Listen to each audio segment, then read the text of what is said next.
really needs to be talked about, which is how do we reform the way the police are conducting themselves towards the public. That entire racism narrative is put in to stop that discussion. But that falls apart when you look at the fact that what happened to Eric Garner was supervised by an African-American female New York City Police Department sergeant. Had no problem with that happening. So Obama's solutions of cameras to record everything, that's not going to change anything. Obama's solution of having racial quotas in police departments that are mandated or controlled from Washington, that's not going to change anything. But I want to go back to Lionel while we've got him. Lionel, there was also another police shooting just this last weekend. Of course, the Mr. Gurley who was killed in the projects. There were two cops, a veteran cop and a rookie cop, doing a top-down patrol in a project building. The rookie cop had his gun out as Mr. Gurley and his girlfriend entered the stairwell. They got tired of waiting for the elevator.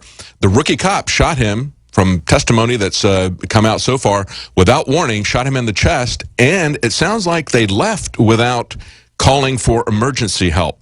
So there were some protests on Monday. We had some people who threw some fake blood on the police commissioner.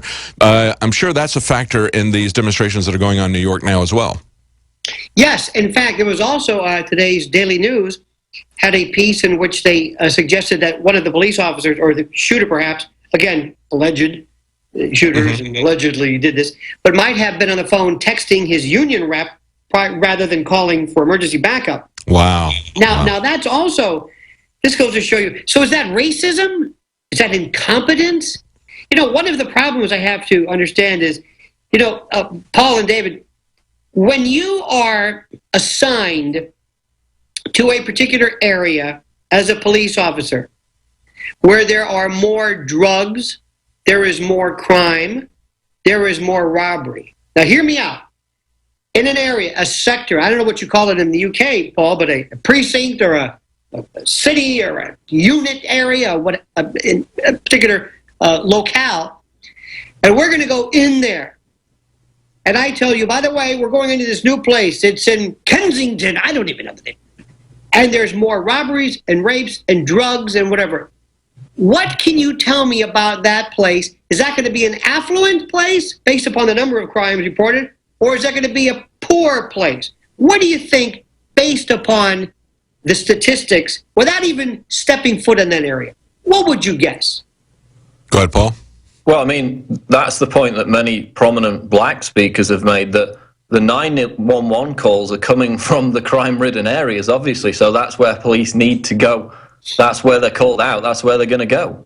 So, why do you think, and let's assume they're poor, people of color, African Americans, Latino, not Park Avenue, not, you know, whatever, Beverly Hills, or whatever the particular. Now, if that's the truth, so isn't the issue, well, why are black people or poor people or Latino people living in such areas? Why is there so much crime there to begin with, before the police even enter this? Why is that? So I hate to belabor the point, but this goes back in dissecting your argument. If we are tonight going to patrol New York or Austin or London or wherever it is, the majority of our calls, I guarantee you, are going to come from the place where there's most crime, and they tend to be poorer. So that means that our interaction with the poor, by definition, is going to be greater than our interaction with the high and mighty. Does that mean we're racist? We're going to have to leave it with that rhetorical question, Lionel. Thank you so much for joining us from New York, and Paul Joseph Watson from London. Stay with us. We're going to come back.